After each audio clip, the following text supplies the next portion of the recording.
son nom au-dessus de ton nom.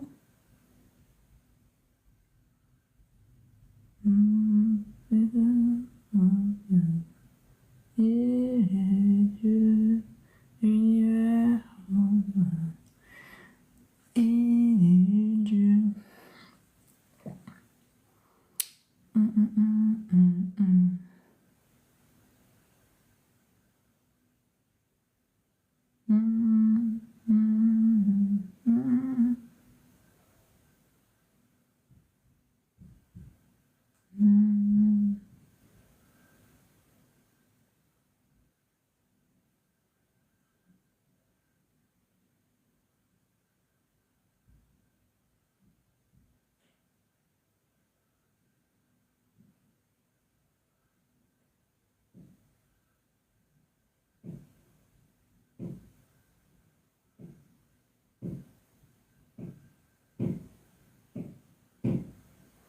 Je cherche cet esprit d'endormissement de Yeshua Mashiach.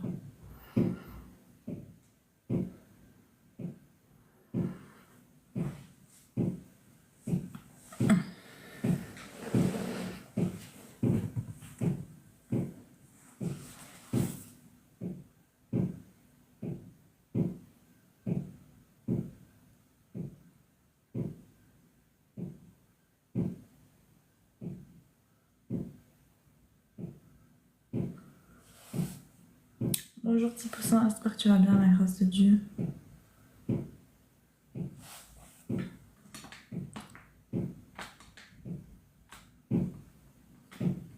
J'essaie de mettre un peu la lumière au téléphone.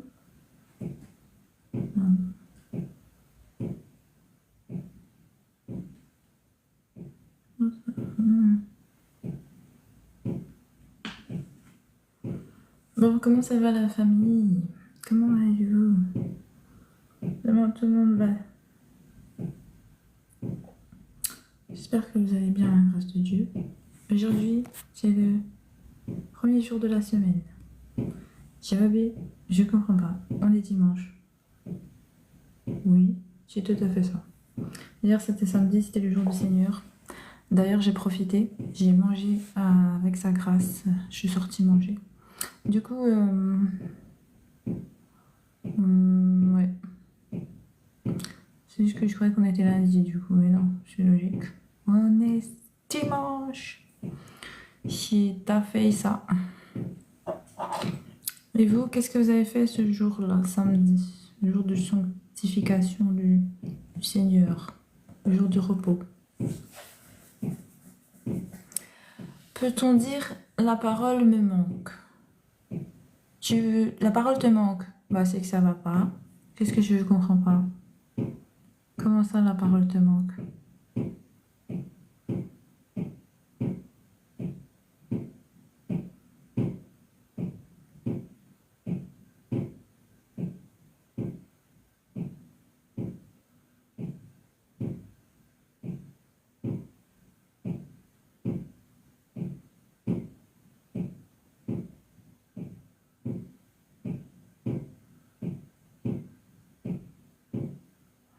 Normalement, la parole ne peut pas te manquer. Tous les jours, tu te nourris de la parole.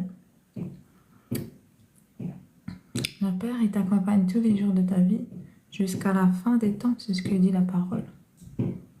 Pour tous ceux qui suivent le Père. Lui que le Père ne peut pas te manquer. Normalement. J'ai bien dit normalement. Donc, le Père, aujourd'hui, il voulait qu'on parle des prophètes. Il veut qu'on parle des enfants de lumière, comme ils sont appelés sur les réseaux, si bien. Spirituellement parlant, il faut savoir que beaucoup ont reçu un appel d'éveil. Et la plupart étaient des prophètes, mais ils n'avaient pas conscience qu'ils étaient prophètes. Pourquoi? Parce qu'ils manquaient de connaissances. Vous savez, l'avantage d'être né d'être juif, c'est qu'ils avaient connaissance parce qu'ils étaient une grande famille. Ils avaient tous connaissance de l'héritage qu'ils avaient.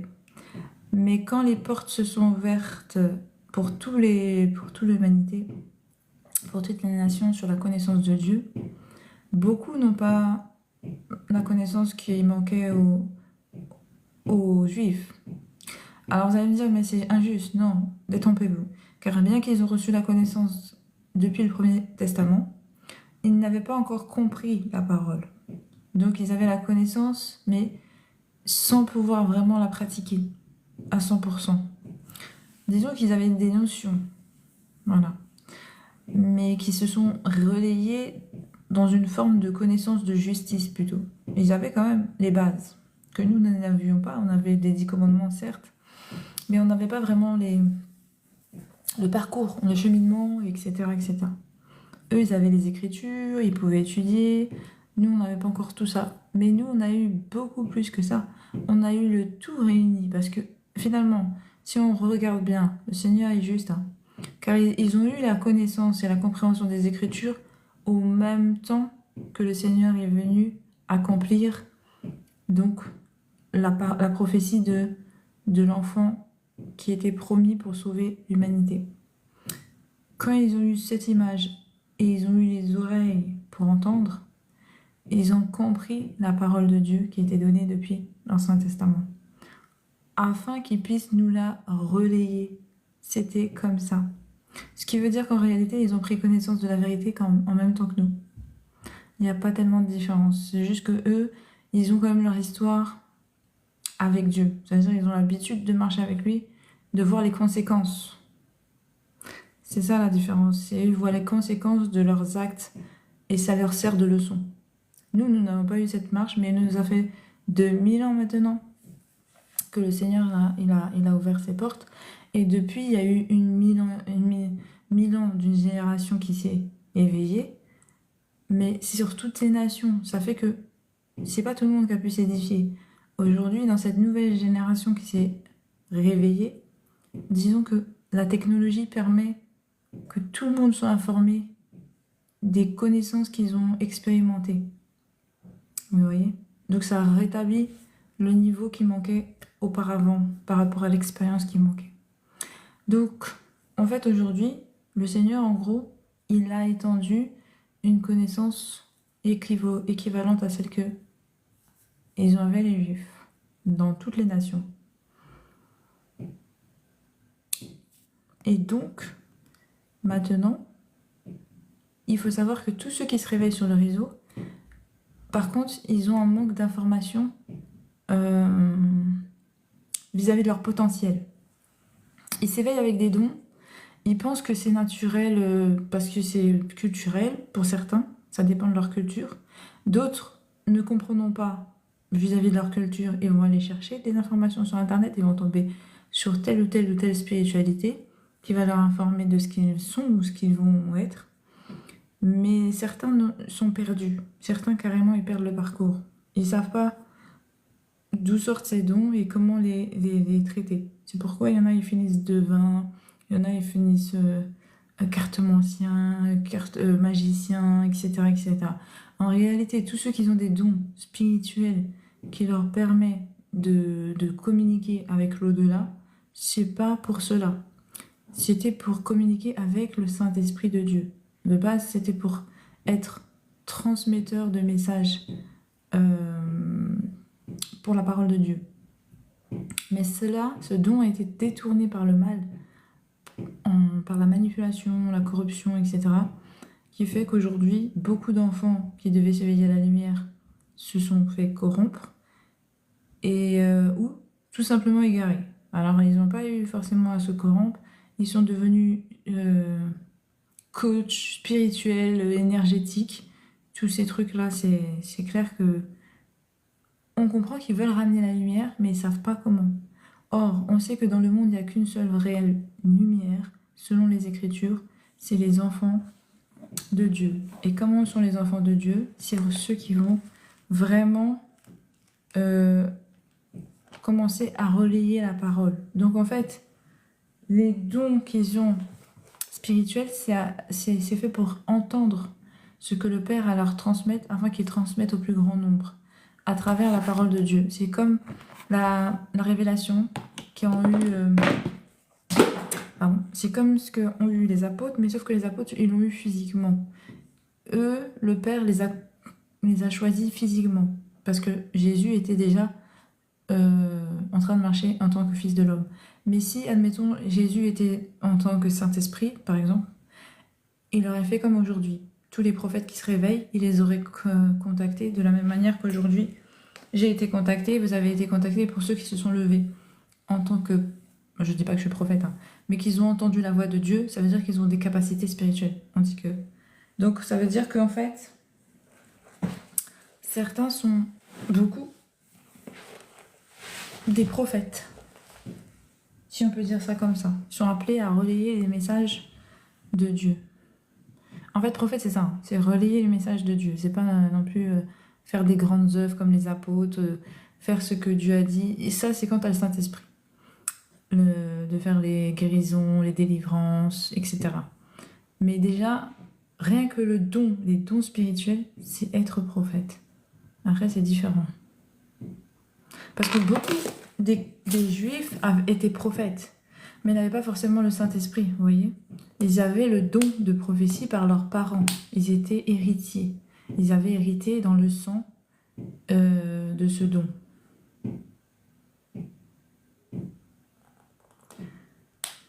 Tu es chrétienne, ma sœur? Oui, je suis chrétienne sans religion, en dehors de la religion. Une chrétienne qui marche dans la relation avec Dieu, par le Saint-Esprit. Donc comme les apôtres, en fait, comme le début des apôtres. Donc on va dire chrétienne primitive.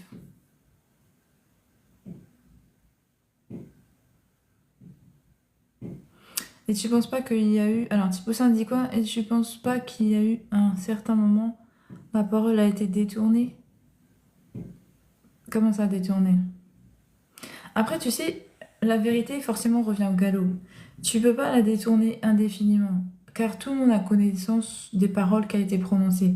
Or, beaucoup ont les textes de vérité.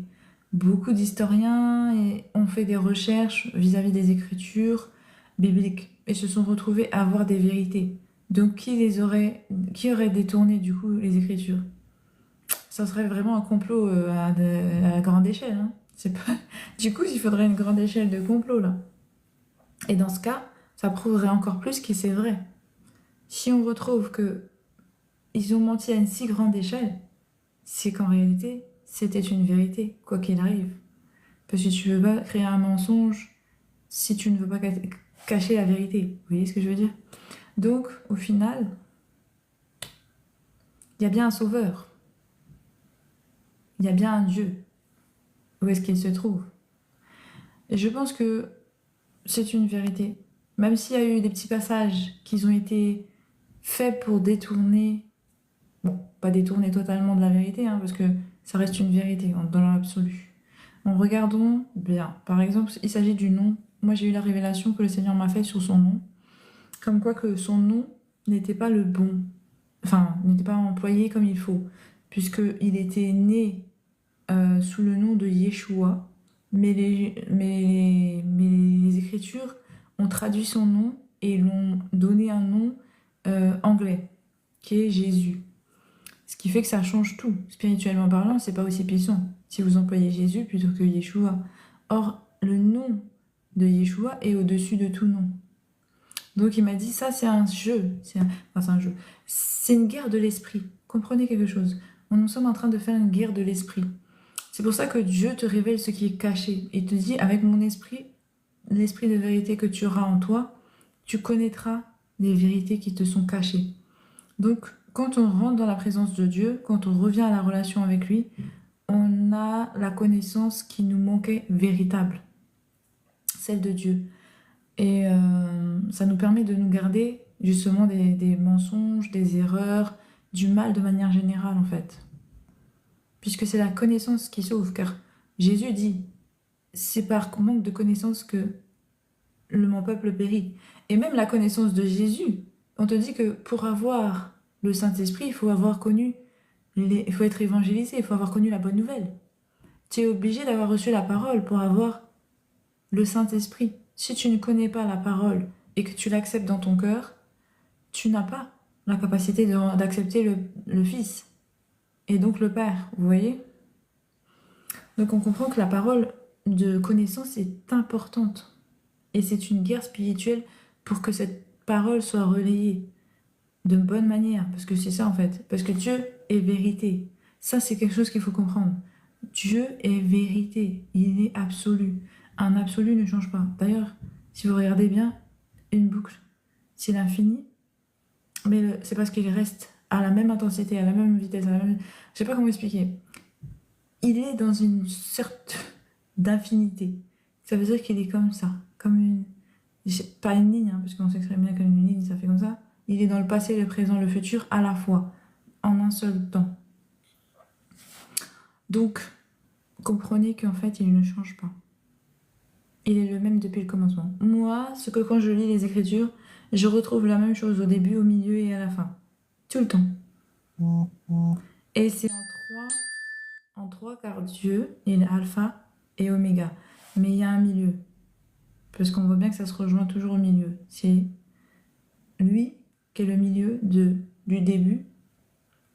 Ouais, du début et à la fin. Car au présent, il fait les deux. En fait, c'est compliqué. Bonjour, prince de Bel Air. J'espère que tu vas bien, la grâce de Dieu. Bonjour, Rick. J'espère que tu vas bien. Ah, c'est ça. Vous allez bien? Merci, ça va bien, merci. À la grâce de Dieu. Moi, c'est ça, je n'arrive pas à comprendre. Qu'est-ce que tu n'arrives pas à comprendre, Thibaussin? Alors, Rick, détourné par le Vatican et les Grecs. Bah, forcément, dans les Écritures, on va dire que dans les traductions, il y a eu quelques petites fautes, mais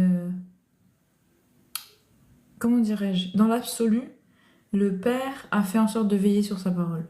Ne pensez pas que Dieu est incapable de veiller sur lui-même. C'est incroyable.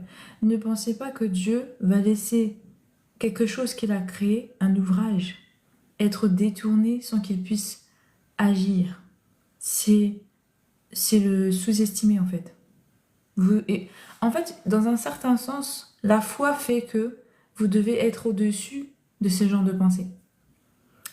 Est-ce que vous voyez ce que je veux dire? Car si vous avez vraiment compris qui est Dieu, vous savez qu'il garde sa parole puissamment. Il est même inscrit que si un prophète disait des paroles qui n'étaient pas de lui, il serait retranché. Donc il serait mort. Donc comprenez que, et même c'est marqué, tous ceux qui auront ajouté à ce livre, qui auront changé quelque chose, seront retranchés. Ne pensez pas qu'ils ont pu autant manipuler les écritures qu'ils veulent. Non. Dieu les a gardées quand même. Et ce qui a été modifié, c'est aussi pour garantir l'épreuve de la foi, si vous préférez. Dieu aussi vous a testé dans votre foi. Et ça, c'est marqué. On est là pour être éprouvé dans le feu. Donc, effectivement, même si l'ennemi a mis des pièges, c'est à vous, en vous rapprochant du Seigneur, de dévoiler ces pièges, car c'est votre lumière, c'est l'intensité de votre relation avec Dieu qui va définir aussi le niveau auquel vous allez élever en lumière sur les Écritures, face à tout ce que vous allez rencontrer comme problématique qui viendra des ténèbres. C'est votre niveau de relation avec le Père qui va vraiment déterminer à quel point vous serez efficace pour contrer le plan de l'ennemi. Comment Dieu peut vous utiliser puissamment pour contrer l'ennemi.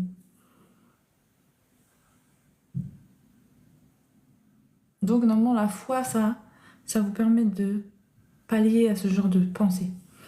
Et il y a aussi la recherche de la vérité. Vous pouvez aussi être dans la raison, dans le raisonnement, rechercher la vérité. Beaucoup. Je vous ai dit, ne peut pas changer comme ça.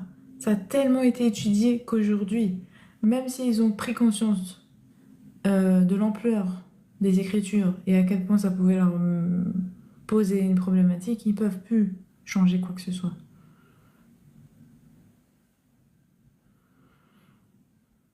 Parce que beaucoup de gens maintenant à la révélation et à la connaissance des Écritures. Beaucoup l'ont appris de manière par cœur. Ils peuvent plus changer quoi que ce soit.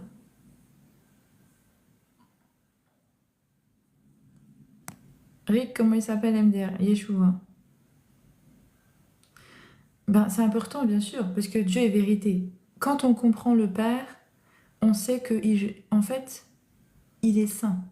Qui dit saint dit il n'y a pas de menteur dans son royaume. Or, Dieu n'est pas menteur, donc il est vérité, donc il raisonne qu'avec la vérité. Il marche avec cela, sa parole fonctionne avec la vérité. Si vous n'êtes pas aligné avec la vérité, vous ne pouvez pas être aligné avec Dieu, puisqu'il n'y aura pas de menteur dans son royaume. Donc sa parole, vous ne pouvez pas la faire menteur non plus. C'est pourquoi il faut maîtriser la parole par le Saint-Esprit, parce que c'est le seul qui a la connaissance réelle de la parole. Donc oui, c'est important pour Dieu, puisqu'il avait révélé à la Samaritaine qu'on l'aimera en esprit et en vérité. Donc c'est important de comprendre les vérités qu'il vous révèle. Si, est-ce que ton nom est important? Tu peux te donner un surnom, mais ton identité, ça reste ton identité. Tu peux pas la changer. Tu vois ce que je veux dire? Donc ton nom est important, ton identité est importante. Or, Yeshua est l'identité.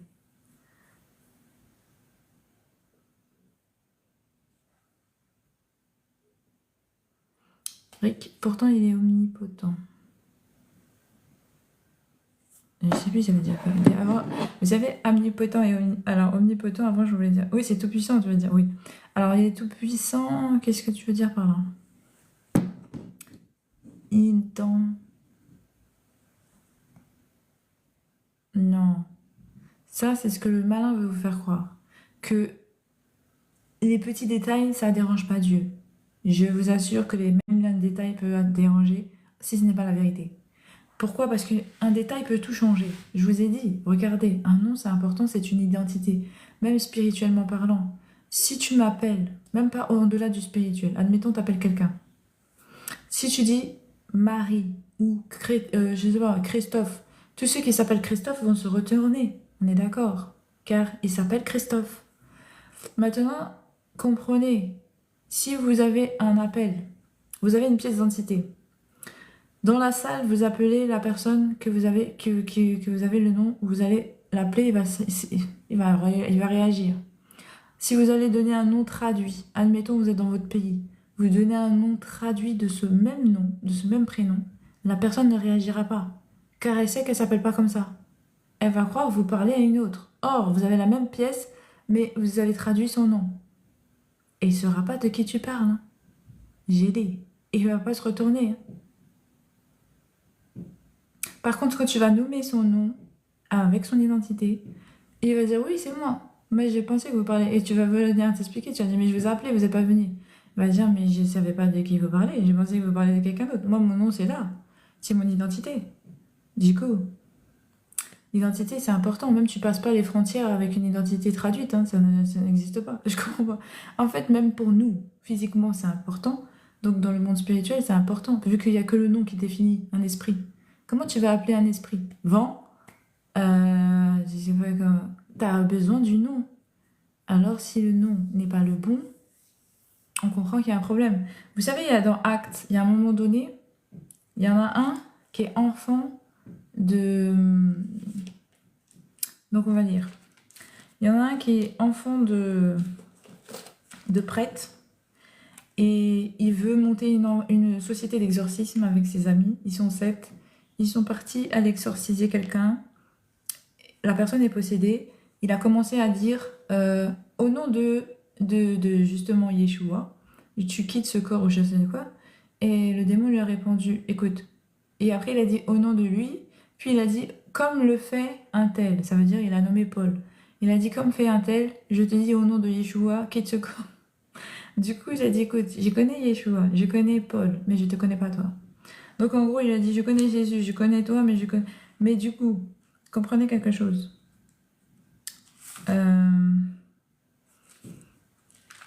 Le nom est important. Ça veut dire que même dans les ténèbres, ils connaissent les noms des personnes spirituellement parlant. En plus, il a dit, je connais Paul. Vous savez que Paul, c'est le nom converti de Saul. Parce que c'est son identité spirituelle qui compte. Dans le monde spirituel, sa puissance se trouve dans son nom reconverti, pas dans son nom d'avant. Par exemple, je ne sais pas si vous avez fait attention à ça. Il n'a pas dit, par exemple, je ne connais pas. Il n'a pas dit sous son nom de naissance, parce que son nom de naissance, on fiche. C'est son nom de baptême qui compte.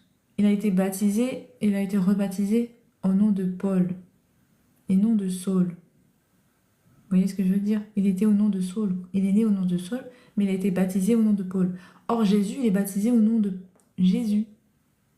Il n'a pas changé de nom. Jésus est baptisé Jésus. Par conséquent, enfin, Yeshua. Pardon. Yeshua a été baptisé, en fait. C'est son nom de baptême. Donc, c'est ce qui compte dans le monde spirituel. Parce qu'il a été baptisé à ce nom-là. Au 8e jour, il est baptisé Yeshua. Puis, il a repris son baptême. Il est resté Yeshua. Est-ce que vous comprenez ce que je veux dire? Il n'a pas changé de nom dans les deux baptêmes. Donc son nom spirituel, c'est une autorité. Car regardez, avant même qu'il ait le Saint-Esprit, ne chassait-il pas et délivrait-il pas au nom de Yeshua? Donc son nom avait une autorité spirituelle. Vous ne pouvez pas changer le nom de quelqu'un, c'est son identité spirituelle. C'est son esprit qui s'appelle comme ça. Est-ce que vous comprenez quelque chose que je vous dis là? Tu peux avoir un nom de naissance et un nom de baptême, mais du coup, c'est le nom de baptême qui compte. Mais son nom de naissance et son nom de baptême, c'est le même nom. Jésus n'a pas changé, si vous préférez. Or, Jésus est né hébreu, si vous préférez. Je vais essayer de vous donner la dimension parce que vous n'avez pas compris. Jésus est né hébreu. Par contre, son nom est hébreu. Il n'était pas anglais. Son nom n'est pas anglais. Donc, son nom de baptême ne peut pas être anglais. Il n'a pas été baptisé sous un nom anglais, il a été baptisé sous un nom hébreu. Donc, son nom de baptême, c'est Yeshua. Son nom, c'est son identité spirituelle et sa puissance se trouve sous le nom de Yeshua.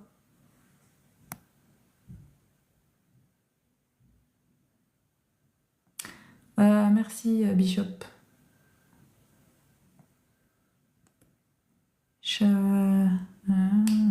Bonne Pâques en Yeshua. Merci, toi aussi, à la Nouvelle-Jérusalem. Bonne Pâques à toi. Et gloire à notre Seigneur Yeshua. Merci, Seigneur. Yeshua.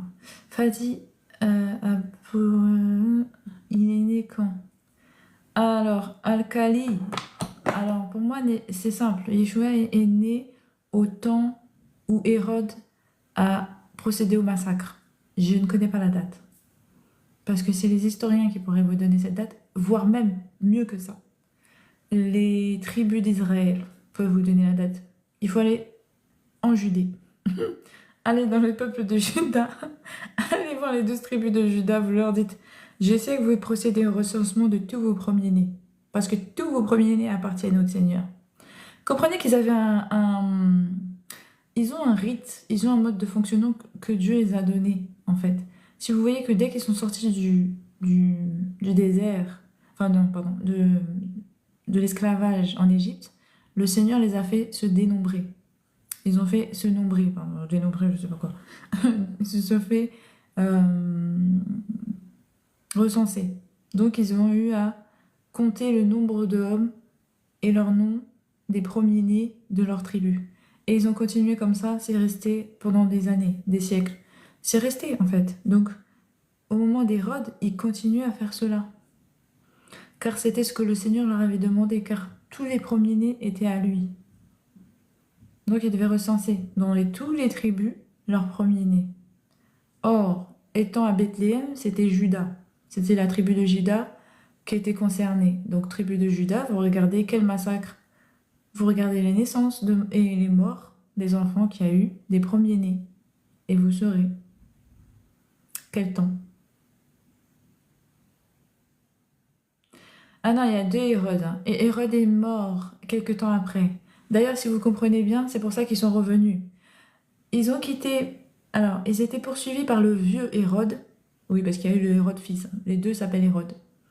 Il y a eu les Hérode père et il y a eu les Hérode fils. Le Hérode père, c'est lui qui a commandité le massacre dans les derniers jours de sa vie. Parce que quelques temps après, si vous voulez, il est mort. Et c'est la révélation que fait l'ange à Joseph. Il lui dit, Hérode est mort, tu peux revenir à Jérusalem. Alors qu'avant, ils étaient en Égypte. Ils avaient fui de Bethléem, ils sont partis en Égypte. Et ils sont revenus parce que Hérode est mort, justement. Donc, non, Hérode n'était pas déjà mort quand Jésus était né.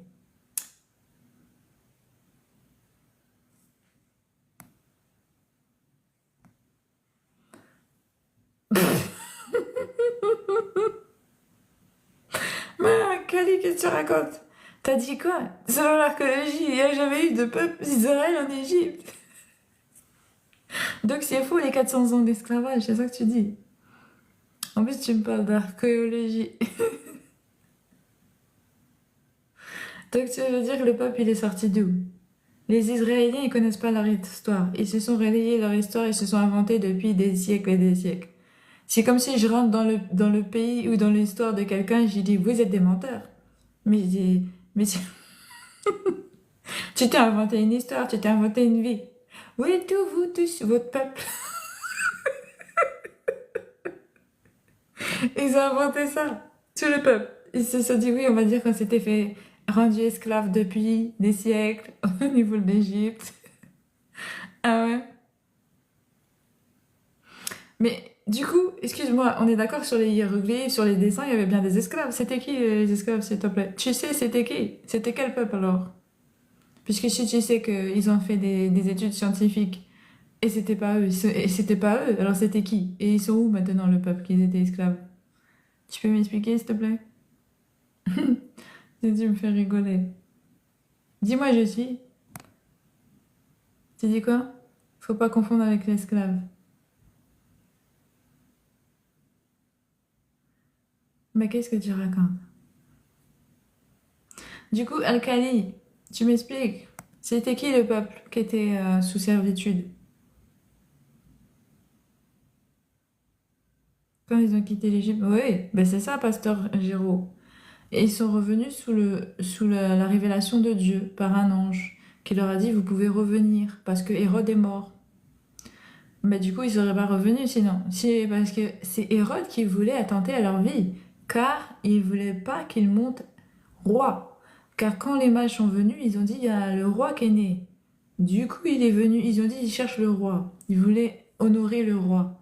Or, Hérode est roi des Juifs. Vous comprenez que il voulait pas que sa royauté soit combattue ou discutée ou quoi que ce soit. Donc, il a voulu tuer Jésus.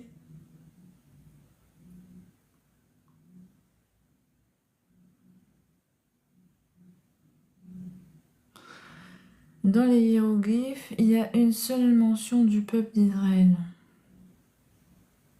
Bah, c'est déjà beaucoup, non?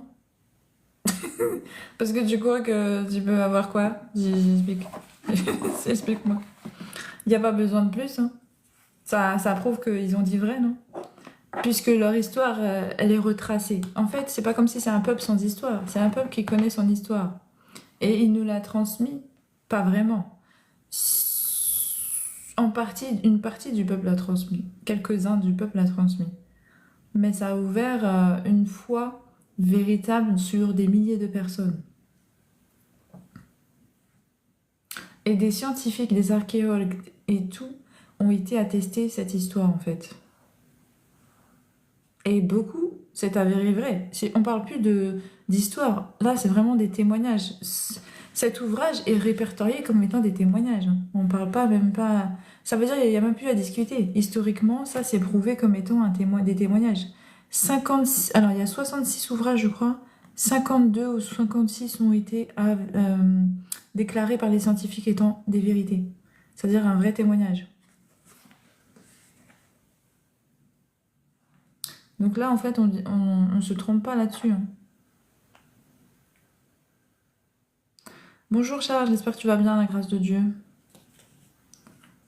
Moi, je sais pas d'où tu sors tes documents. Ça dépend, ça vient d'où? Ta connaissance, ça vient d'où? De toute façon, c'est pas le sujet. Je n'écartais, vais pas revenir sur ça. Ça, vous pouvez le vérifier sur Internet. Je suis pas là pour débattre de la spiritualité, mais je suis là pour transmettre le message que Dieu m'a demandé.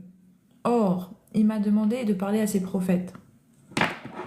Ceux qui sont encore endormis, il faut qu'ils s'éveillent à la vérité.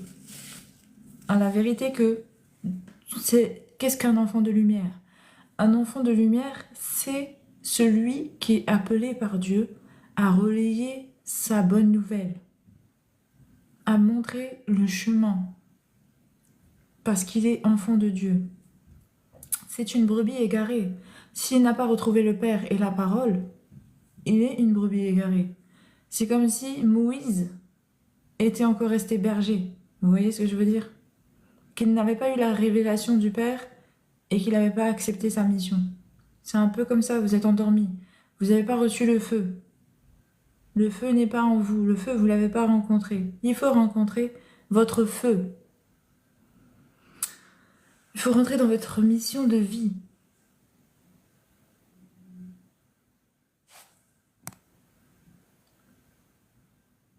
Beaucoup se sont demandé pourquoi ils avaient ces dons, qu'est-ce qui leur arrive. Ils ne comprennent pas les combats spirituels qu'ils mènent, les attaques, parce que je sais qu'il y a des attaques, la famille, on sait tous. Les attaques, c'est pas facile de rentrer chrétien, on est d'accord. Mais notre, je vais pas dire maître, mais notre Seigneur, justement, nous a montré que oui, ça peut être difficile, oui, vous allez être persécuté, oui, même peut-être être tué pour certains, mais ça en vaut la peine, car le message, c'est aussi l'éternité dans un monde de paix. Or, tout le monde ne pourra pas y accéder s'ils n'ont pas la connaissance de la révélation de Dieu, qui vient de la bonne nouvelle, à travers les évangiles.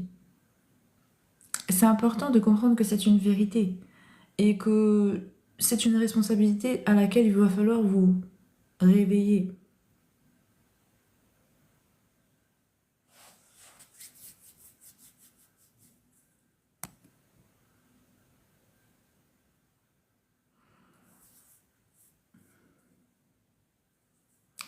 Je suis... toutes les personnes, toute personne qui relaye la parole de Dieu de manière dans la vérité, j'ai bien dit dans la vérité, car il y a bien sûr des faux. Il y a des faux prophètes, on vous l'a dit, c'est biblique, c'est révélé. Maintenant, tous ceux qui le font de manière réelle sont des enfants de lumière.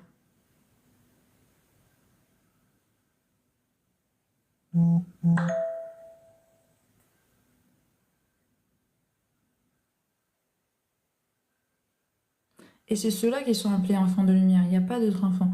Parce que je sais, il y a beaucoup d'appellations sur les réseaux. Enfants de lumière, enfants de paix. Mais tout ça, ça vient de la Bible. Tout ça, ça vient des écritures bibliques.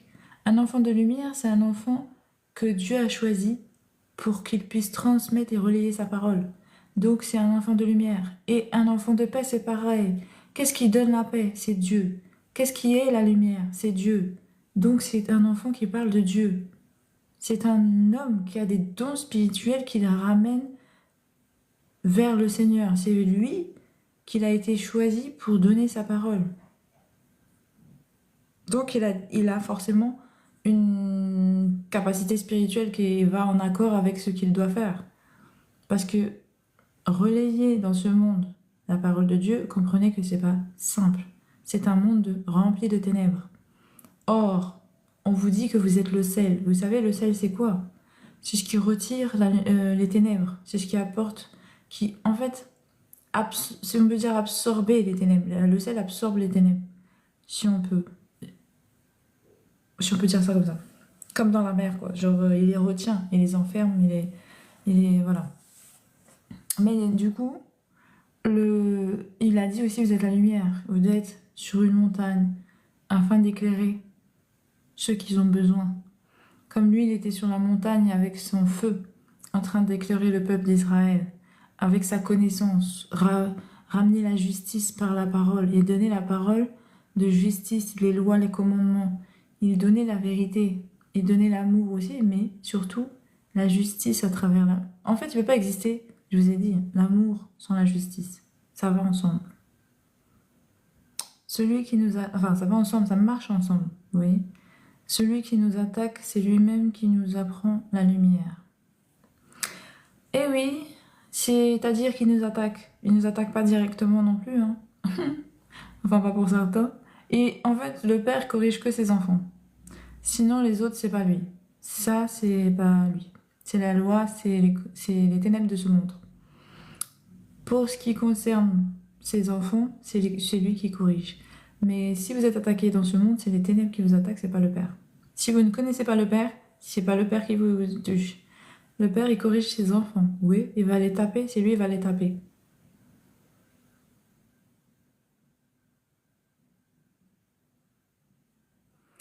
Et donc, qu'est-ce que fait un juge? Il donne un jugement normalement. bah, c'est normal que vous soyez, si vous respectez pas les lois et les règlements, comme tu dis, attaqué, si je peux dire ça comme ça. Un juge, c'est ce qu'il fait, il donne le jugement. Hein. Je suis intéressant. Tu es intéressant. Le sel régénère, on sait. Donc voilà, on renouvelle la pensée. Exactement, je suis. T'as tout compris. C'est ça, c'est un bon terme ça. On régénère la pensée de l'homme à travers la parole de Dieu. Comme nous-mêmes, il nous a renouvelé notre esprit, on est né de nouveau dans la parole et la connaissance de Dieu. C'est comme ça que quand nous venons, nous ramenons la bonne nouvelle, nous témoignons. Le Père s'adresse au peuple à travers nous, afin que le peuple rentre dans la connaissance qui le sauvera. La connaissance dont il a besoin pour qu'il connaisse Dieu et être sauvé. C'est ça, ramener la lumière. Car le Saint-Esprit est la lumière. C'est quand tu amènes la relation, l'amour. En gros, c'est quand ta parole est transmise avec amour et qu'elle touche un cœur et que ce cœur revient à Dieu, c'est là où tu ramènes la lumière. Parce qu'en fait, on comprend que le Saint-Esprit, la relation qu'il donne aux hommes, c'est ce qu'on appelle la lumière en fait. C'est pas forcément simplement la parole que je donne. La parole m'est donnée par le Saint-Esprit, vous voyez? Donc c'est pas ma parole en réalité, c'est la parole de Dieu. Parce qu'il y a déjà Dieu en moi. C'est pourquoi je suis lumière. Sinon je serais un homme. Mais j'ai le Saint-Esprit. Et cette relation avec le Saint-Esprit fait de moi un être de lumière. Et ça, c'est donné à tous ceux qui le souhaitent, à tous ceux qui veulent rentrer dans une relation avec le Père. Le Saint-Esprit de Dieu est accessible à tous ceux qui ont le cœur pour lui, qui ont de l'amour pour lui. Vous voyez? Pour ses lois, ses commandements, qu'ils ont Dieu dans leur cœur. De manière générale. Qu'ils le cherchent de tout leur cœur. C'est donné à tout le monde d'avoir Dieu avec lui. De cette manière-là. Pour tous ceux qui le cherchent de tout leur cœur. Donc c'est pas donné uniquement aux enfants de paix, aux enfants de lumière. Non. Les enfants de paix et les enfants de lumière, ils ont un rôle de jouer, à jouer pour transmettre la parole, afin que le grand nombre connaisse la vérité. Mais ils ne sont pas la lumière elle-même. La lumière est en eux. Eux, ils vivent avec la lumière, qui est le Père, le Saint-Esprit. Donc c'est ça l'enfant de lumière, c'est quelqu'un qui a connu le Père, qui vit avec le Père, qui est en relation avec le Père, qui est avec donc le Saint-Esprit. Mais quand vous êtes prophète, donc vous avez le relais de la parole parce que vous avez la parole. Mais si vous êtes un enfant censé devenir prophète, mais vous n'êtes pas éveillé à la parole, vous n'êtes plus dans la vérité de la lumière. Vous êtes dans une lumière qui n'est pas la vérité que Dieu avait destinée pour vous. Vous êtes dans une semi-vérité. C'est-à-dire que vous pouvez effectivement amener une forme de lumière, mais c'est pas une lumière qui sauve. C'est une lumière artificielle, on va dire. C'est pas celle du soleil qui était, ou je ne sais quelle lumière qui est vraiment éternelle. Celle de Dieu, par exemple, voilà, on va prendre la lumière de Dieu, la gloire de Dieu. Vous savez que Dieu est comme un feu dévorant. Il est comme le soleil, comme je sais pas. Il est le soleil si vous préférez. Et sa lumière ne tarit jamais, elle ne s'éteint jamais. Cette vérité-là, c'est cette lumière-là qu'il faut donner. Parce que les autres, ils sont éphémères. C'est comme la lumière. S'ils n'ont plus d'énergie, tu rallumes, tu coupes, tu rallumes. Elle s'éteint. Même les gens, quand ils l'acceptent dans leur vie, ça, c'est éphémère. Ça les sauve pendant un temps. Peut-être ça les sauve même pas du tout. Or qu'en fait, Dieu, lui, il est vraiment celui qui apporte le salut. C'est vraiment ça, le salut qu'il apporte. Merci. Forever, c'est quoi? J'ai pas vu. Ah ouais, merci beaucoup Forever, que Dieu te bénisse. Quel est le nom de votre Dieu? Yeshua Mashiach. Merci. Mon nom Forever, c'est Yeshua Mashiach. Pardon. Le nom de mon Dieu, c'est Yeshua Mashiach. Bénédiction à vous. Merci, Pasteur Géraud. Que Dieu vous bénisse également. Forever, esprit divin. Rappelez-vous qu'il est marqué malheureux à la terre et à la mer. Oui, ben alors, je sais bien que la mer, elle retient les esprits. Donc c'est des esprits impurs qui sont enfermés dedans. Mais elle les retient pourquoi? Parce qu'il y a le sel. Donc c'est même ça qui retient actuellement les ténèbres de faire le mal sur les hommes. C'est le sel qui est en nous, c'est-à-dire la lumière, c'est-à-dire le Saint-Esprit, qui retient les ténèbres de faire le mal. Et c'est pareil, actuellement c'est le sel dans la mer qui retient les esprits malins de remonter à la surface, qui les empêche de revenir.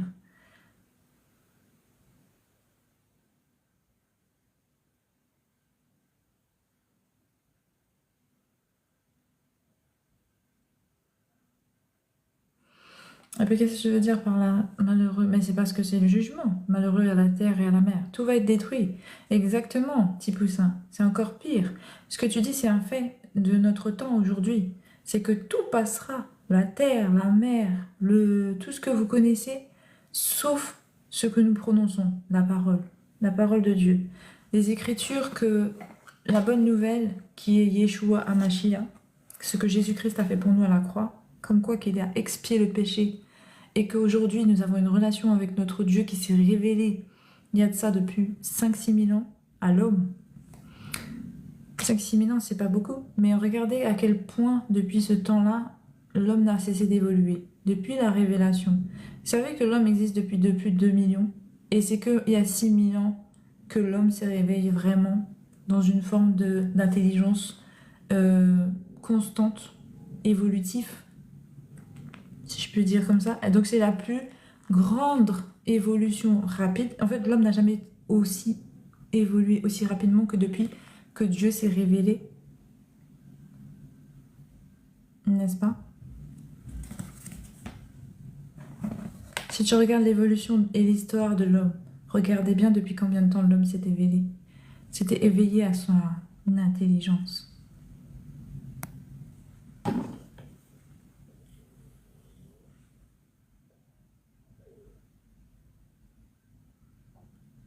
Bénédiction, quel est le nom de votre... Donc voilà. Donc c'est important que toutes les personnes dont ils ont des dons commencent à regarder réellement à leur compréhension de l'existence, surtout pourquoi ils sont appelés, pourquoi ils sont ici, réellement. C'est pas pour faire travailler les gens simplement dans la guérison des âmes, dans le sens... et en plus, est-ce que vous avez compris c'est quoi l'âme? L'âme, c'est pas du tout ce que vous pensez. L'âme n'est pas spirituelle, l'âme est sanguin. Ce qui est spirituel, c'est l'esprit. Est-ce que vous pensez que vous êtes là pour faire juste des soins énergétiques, juste des divinations qui ne viennent pas du royaume de Dieu, mais qui viennent d'en bas, des morts? Ça veut dire où est-ce qu'ils vont vous conduire, franchement? Vous pensez qu'ils peuvent vous conduire au paradis alors qu'eux-mêmes, ils n'y sont pas? Le paradis, on sait qu'il est dans le cieux. Il est pour les vivants. Il n'est pas pour les morts. Ça veut dire qu'ils sont coincés ici. Donc, où est-ce qu'ils vont vous emmener, d'après vous? La question que je vous pose, c'est réel, raisonnement, raisonnez. Regardez la parole que je vous dis. Écoutez. Où est-ce que ces morts qui sont demeurés sur la terre peuvent vous emmener, étant donné qu'ils n'ont pas su quitter leur état d'être morts? Ils n'ont pas quitté la terre. Ça veut dire qu'en fait, ils n'ont pas su rejoindre le Seigneur, le Tout-Puissant. Ils n'ont pas rejoint Dieu. Ils ne peuvent pas vous transmettre des messages qui viennent de là-haut, étant donné qu'ils sont en bas. Sur la terre est mort. Un esprit qui est mort sur la terre ne monte pas au ciel. En fait, on sait qu'un esprit, si vous voulez, Dieu est vivant. En fait, c'est une âme qui monte au ciel. Jésus-Christ a dû être ressuscité pour pouvoir rejoindre Dieu. On dit qu'il est à la droite, non? On dit que Jésus est mort et est ressuscité au 3e jour et s'est assis à la droite du Père. Ça, c'est la parole de l'Écriture. Il y a aussi le fait est que il est maintenant Seigneur du ciel et de la terre et sous la terre, car son nom est au-dessus de tout nom. Maintenant, comprenez que s'il est réellement au-dessus, comment ceux qui sont en bas peuvent vous aider? aucun de ceux qui sont en bas peut vous aider. Ils sont bloqués ici en attendant le jugement. Ils attendent la fin. En attendant que Dieu émette le retour. Vous savez, vous connaissez, tout le monde connaît le retour de Jésus-Christ, bizarrement. Donc tout le monde attend le jugement de la fin, car qui dit justice dit jugement, ce qui veut dire qu'il y aura forcément un jugement à un temps donné. Donc la loi de Dieu a été faite afin qu'elle soit appliquée. Si elle n'est pas appliquée, effectivement, il y a des conséquences. Mais quand? Mais il suffit de savoir que c'est au temps du jugement. Et on est à l'approche du jugement. Donc, revenez à Dieu, car il est important que vous compreniez qu'en réalité, votre mission de vie était de relayer la parole de Dieu, d'apporter la bonne nouvelle. Maintenant, admettons que vous êtes égaré du chemin. Il faut savoir revenir à Dieu afin de demander pardon, mais surtout de retrouver la nature d'être sauvé, de retrouver la relation que vous aurez dû avoir avec le Père.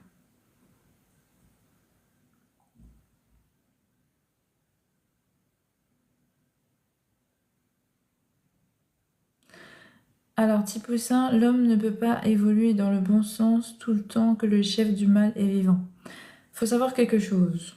Le chef du mal n'est pas le Tout-Puissant. Vous savez, il a été dépouillé. Il a été vaincu depuis longtemps. Ce qui empêche les hommes de revenir à Dieu, c'est leur cœur. C'est tout. Ça veut dire que c'est un choix du cœur. C'est votre cœur, l'état de votre cœur qui va déterminer si vous allez suivre le Père ou si vous allez suivre le mal. Il n'est pas responsable de tout. Vous voyez? Il ne peut pas vous empêcher de vous élever dans votre lumière. Il peut essayer, mais sachez que le Père est encore plus puissant pour garder ceux qui y sont dans la lumière.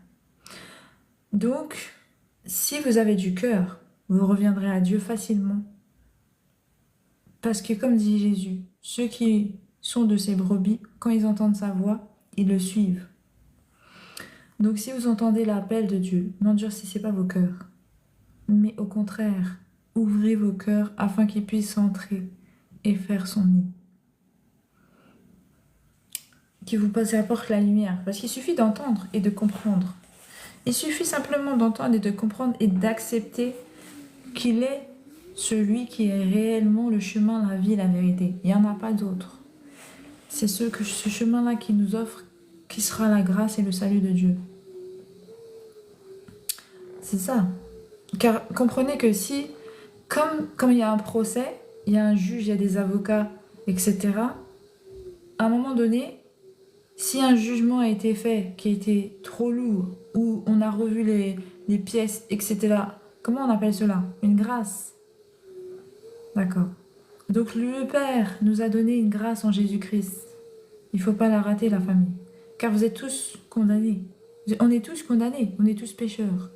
Donc ça veut dire on respecte, aucun de nous respecte les commandements. Par conséquent, il nous faut une grâce. Mais cette grâce, elle a été donnée. Si on n'accepte pas la grâce, le jugement nous tombera dessus, c'est sûr. Or, êtes-vous vraiment sûr de sortir indemne du jugement? Moi, je pense qu'il faut accepter l'amour que Dieu nous a donné, car c'est l'amour qui a triomphé du jugement. On voit que c'est l'amour qui a vaincu ce qui nous condamnait. Parce que Dieu a expié le péché par amour. Il a donné son Fils unique parce qu'il a tant aimé le monde. Il a cassé les barrières. Il s'est dépouillé. Il a cassé toutes les barrières connues. Il était un roi, le roi des rois, le Seigneur des seigneurs, le Tout-Puissant. Il s'est fait homme, une condition inférieure à la sienne, afin que nous soyons sauvés, afin qu'à travers cet acte, nous ayons une grâce de pouvoir être sauvés. C'est un Dieu qui a tellement d'amour. Il est tellement un Père. Il veut donner un enseignement qui nous permettra de sortir de notre mal-être. C'est de notre mal-être que Dieu veut nous sauver. Je vous assure, on est mal et on fait mal. Or, on se prend pour des médecins, des guérisseurs. Il y en a plein, des psychologues, Or, personne n'est soigné, personne n'est guéri. Quand Jésus rentre dans une vie, il te délivre de toutes choses, du mal. Il t'apporte la guérison, il t'apporte la paix. C'est Dieu, c'est véritablement Dieu. Et il agit réellement puissamment. Il n'y a pas de... On ne peut pas se tromper sur ce chemin-là. Il n'y a pas d'autre chemin. Ne vous inquiétez même pas. Vous pouvez commencer à raisonner, chercher vos données, mais cherchez-le vraiment du cœur. Commencez à raisonner dans le bon sens. Coucou la panthère, j'espère que tu vas bien, la grâce de Dieu. Nous exerçons l'amour que dans la bouche, mais dans la réalité, il est tout autre. Petit poussin, tu sais, c'est pourquoi, vu qu'on ne sait pas ce que c'est l'amour, parce que l'homme ne sait pas aimer tant qu'on n'a pas appris, c'est comme à l'école. Quand tu vas à l'école, il faut que tu aies besoin d'abord qu'on te montre qu'est-ce que les mathématiques, qu'est-ce que le français, qu'est-ce que l'anglais, qu'est-ce que bref, tout ce que tu as besoin pour que tu puisses être enseigné. Maintenant, dis-moi qui t'a enseigné l'amour. Il y a l'amour terrestre, l'amour des hommes, l'amour voilà, que les hommes connaissent à travers les animaux, à travers les hommes, ceux qui peuvent se transmettre. Maintenant, essaie l'amour de Dieu et on en reparle. C'est pas la même chose. C'est pas du tout la même chose. L'amour de Dieu n'est pas l'amour de l'homme, n'est pas l'amour d'un animal. C'est au-delà de tout ça. C'est un amour qui est parfait. C'est un amour qui est conçu avec une sagesse que tu n'auras jamais et que je n'aurai jamais. Vous voyez ce que je veux dire? Donc si vous voulez vraiment apprendre l'amour, il faut apprendre à la bonne école. Et la meilleure école, c'est celle de Dieu. Donc maintenant, effectivement, pour arriver à cet amour et aux actes dont tu parles, il faut d'abord passer à l'école. Maintenant, qui est passé dans cette école? Peu d'entre nous. Peu d'entre nous sommes allés à l'école de Dieu pour connaître l'amour. Véritablement. Donc peu savent exprimer l'amour dans le bon sens.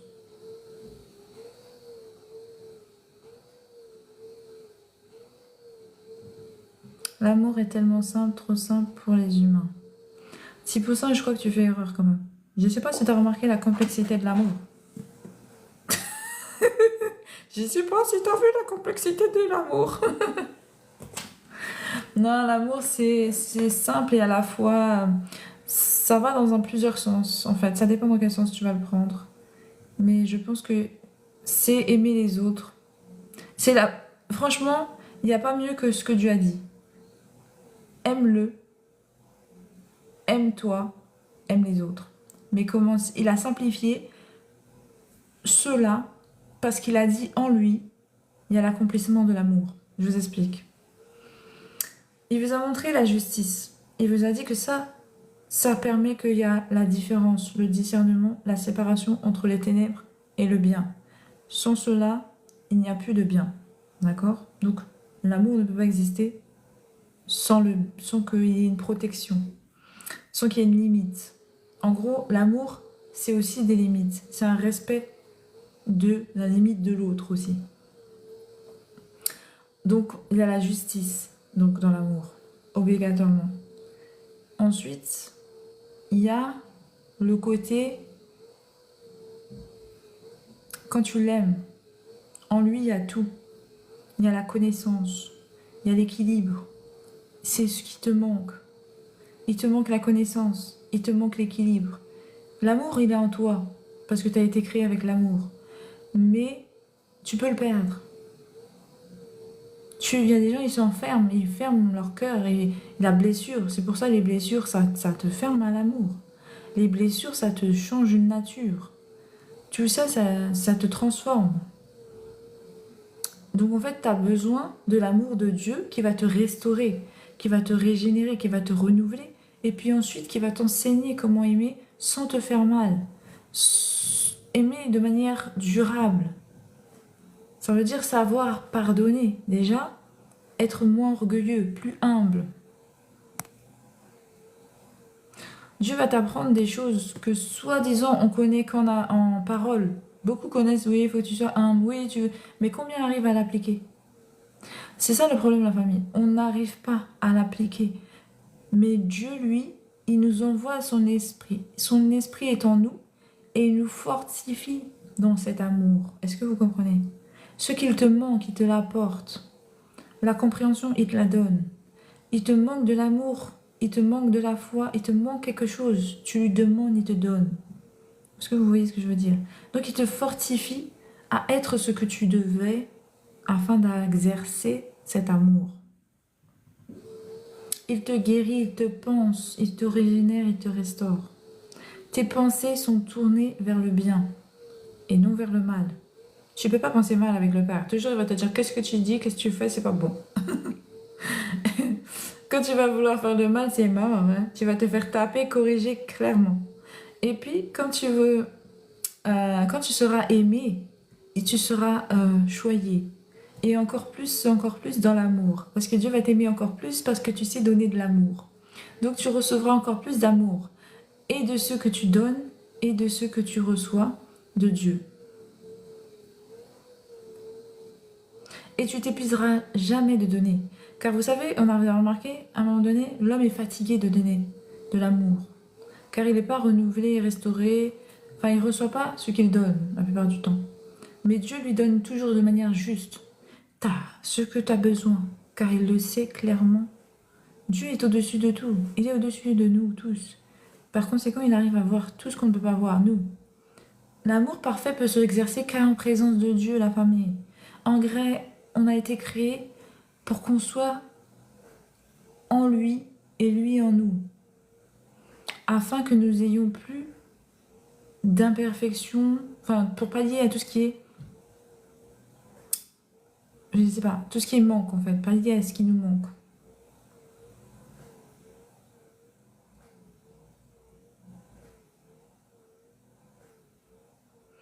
Ceux qui nous dirigent n'ont pas l'amour de Dieu, ils ont l'amour du diable. C'est pour ça, c'est vrai que la plupart des autorités et la plupart des gens qu'en général qui ont l'autorité sont pas vraiment tournés vers le bien. Parce que ils ont le pouvoir en tête, ils ont l'argent en tête. Or, déjà rien que l'argent est un démon. Mais littéralement. Il y a un esprit derrière l'argent. Un esprit qui te pousse à faire toujours plus pour en avoir, même quand on n'a pas besoin. Des fois, ils se retrouvent avec des milliards et des milliards, mais ils continuent de bosser comme s'ils n'en avaient pas. Ça te rend fou. Et ils ont peur d'en manquer alors qu'ils n'en manqueront pas pour des générations. Donc ils en meurent même, sans avoir connu vraiment l'utilité de cet argent. Et ils ont fait que bosser comme des esclaves. Ça les a rendus esclaves, alors qu'au final, ça devait les libérer, l'affranchir. Mais ils sont devenus esclaves de leur obsession, car c'est un démon, c'est un esprit qui a derrière l'argent. Donc quand tu aimes l'argent, tu aimes le démon qui est derrière, qui est derrière celui-là. Et mais celui-là, il te pousse à la mort. Hein. Celui-là, il te pousse à la folie. Il te pousse à aimer l'argent au-dessus de ta famille, au-dessus de toi-même, au-dessus des valeurs, des principes que de Dieu, en fait. Tu vas te retrouver en train de bosser, courir derrière l'argent toute ta vie, sans même voir l'utilité.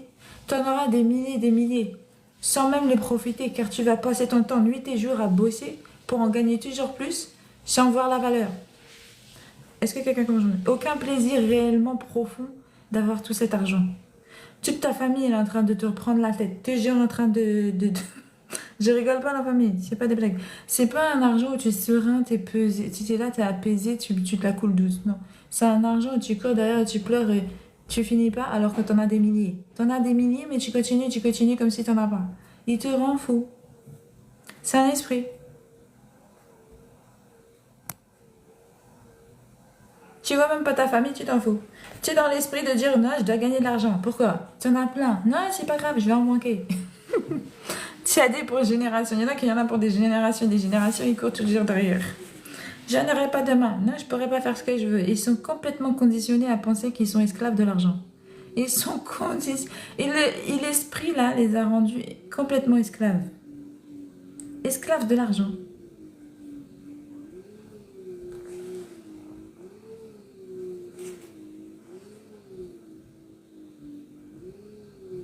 Vous savez comment mon père l'appelle, cet esprit-là?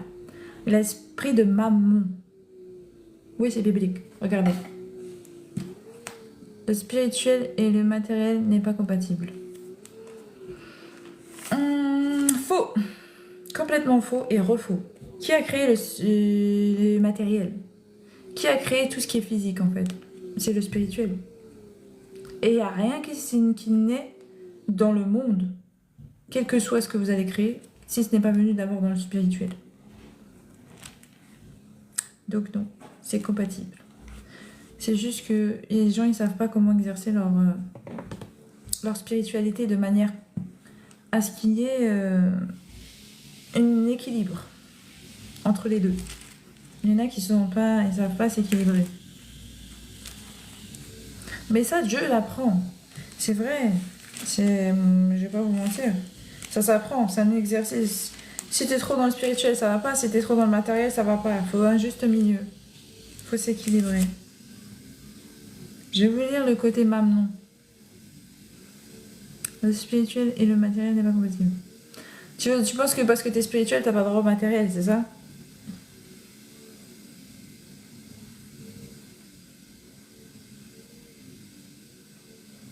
L'argent existe parce que nous sommes imparfaits. Oh, je sais pas ce que tu veux dire par là. L'argent existe parce qu'on est imparfait. Je pense, ouais, tu veux dire oui, parce qu'on n'a pas su.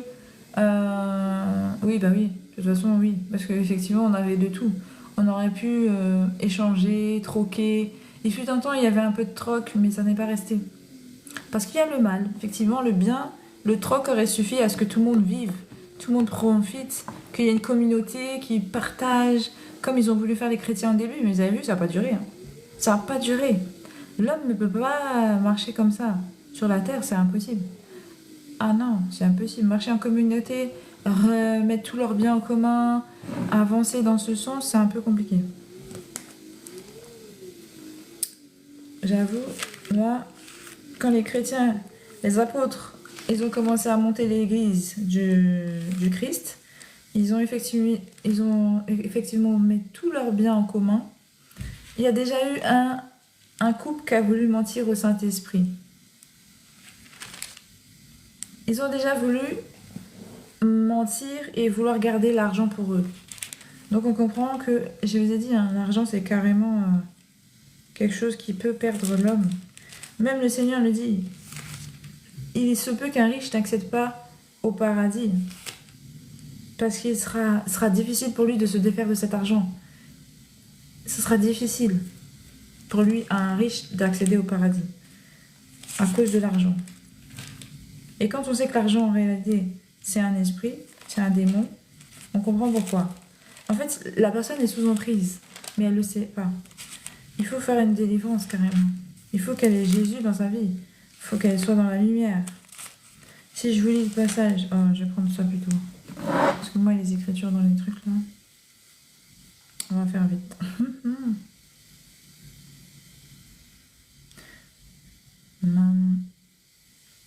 Enfin bref, moi je reste dans mon truc parce que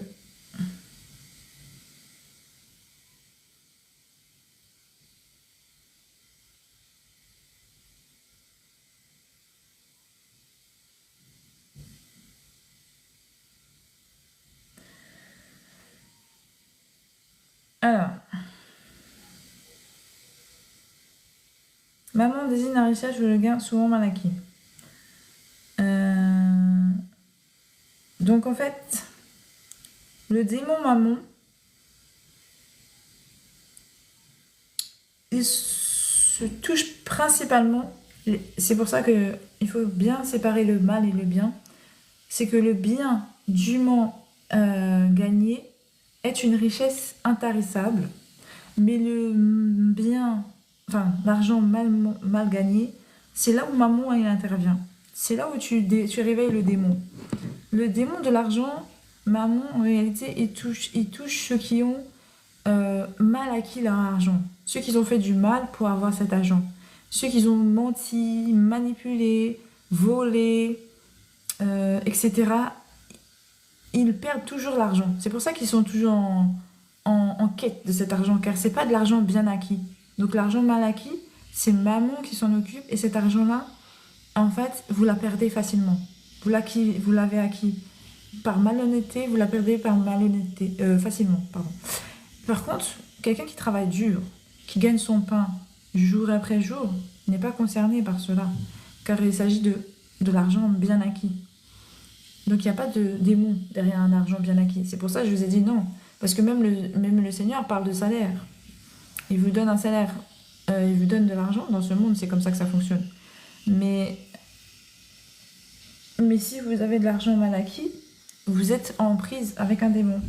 Mais comprenez que le riche, la plupart du temps, c'est pas que je dis qu'il fait des affaires douteuses, hein, mais il y en a beaucoup qui font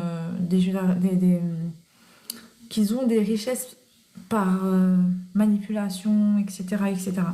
Ce qui fait que ils ne gardent pas cet argent, ils sont obligés toujours de faire des magouilles, on appelle ça. Des magouilles pour avoir plus d'argent. Car ils ne peuvent pas garder l'argent, ils n'arrivent pas. Donc ils sont esclaves de cette manière. C'est une punition.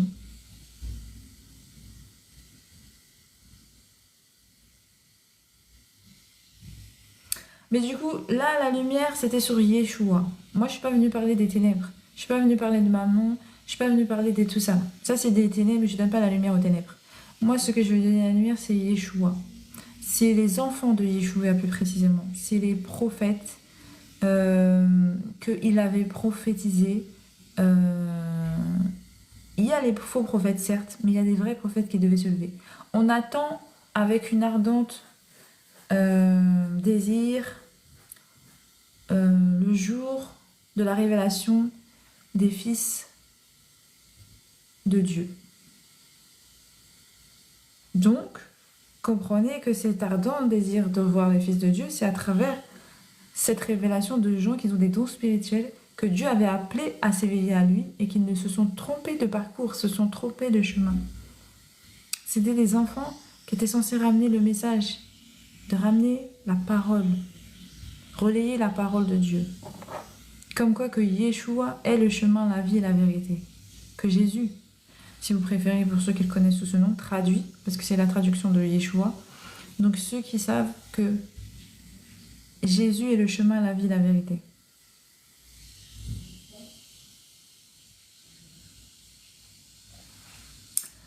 Donc, il faut comprendre ça.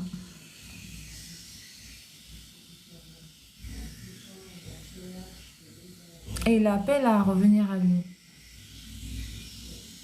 À tous ceux qui ont des dons, des talents. Sachez que si vous êtes cartomancienne, si vous êtes... moi, je sais pas, vous faites... des trucs là, soins énergétiques, si vous avez eu des attaques spirituelles, si voilà, vous avez été tourmenté par des esprits, des sorciers, etc., etc. Moi aussi, j'ai subi des attaques au départ. Mais maintenant que je suis rentrée dans le chemin du Père, je les chasse.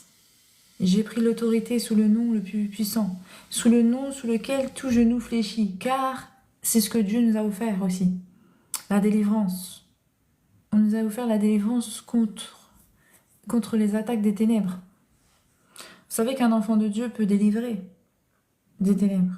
Il peut vous exorciser. Il peut vous guérir. C'est en cela aussi qu'il est la lumière du monde. Parce qu'il relaye les œuvres du Père.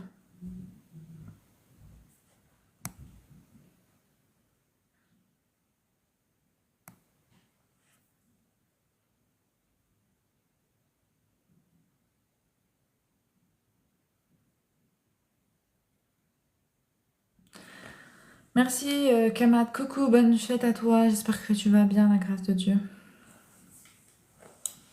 Et je pense que voilà.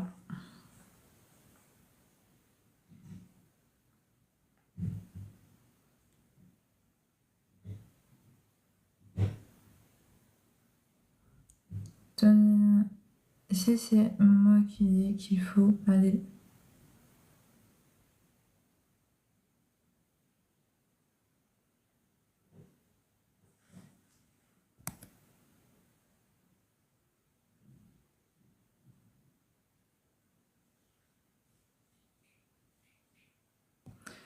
En tout cas, s'il y a des enfants de lumière, de paix, comme ça, qui se connaissent, qui sont principalement détournés, qui savent pas ils savent pas qu'ils avaient un chemin, qu'ils avaient une mission, que le Père, que Dieu leur avait donné ces dons afin qu'ils puissent être tournés vers lui, ben sachez-le maintenant.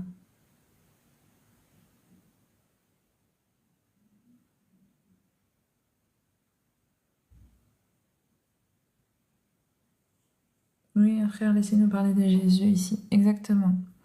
Non, c'est important que tout le monde connaisse le nom de Jésus. Moi, je vous ai donné la révélation la dernière fois.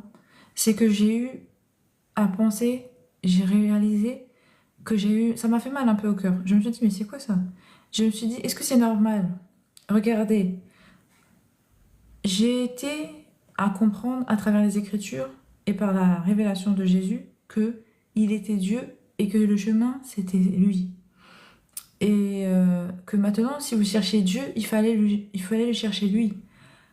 Maintenant, cette parole, juste ça, je n'avais jamais entendu. Je n'avais jamais entendu parler de Jésus dans ma vie, dans tout mon entourage. Et j'ai pris conscience de ça, ça m'a fait mal et ça m'a fait peur aussi. Je me dis, mais ça se peut, il y a plein de gens comme moi en fait, qui n'ont pas connaissance que... Et ils cherchent Dieu, écoutez-moi bien. Il y a des gens dans leur cœur, ils ont vraiment, et ils cherchent réellement Dieu de leur cœur. Mais ils pensent l'avoir à cause de l'endormissement de ce monde, à cause des plans de l'ennemi pour que les yeux des enfants de Dieu soient voilés ou n'importe quel, d'ailleurs, homme sur la terre. L'ennemi ne veut pas que vous sachiez que vous avez une délivrance, que vous pouviez rejoindre la connaissance de Dieu, que vous pouvez connaître le Père. Rien qu'en connaissant le nom de Jésus, vous êtes déjà sauvé.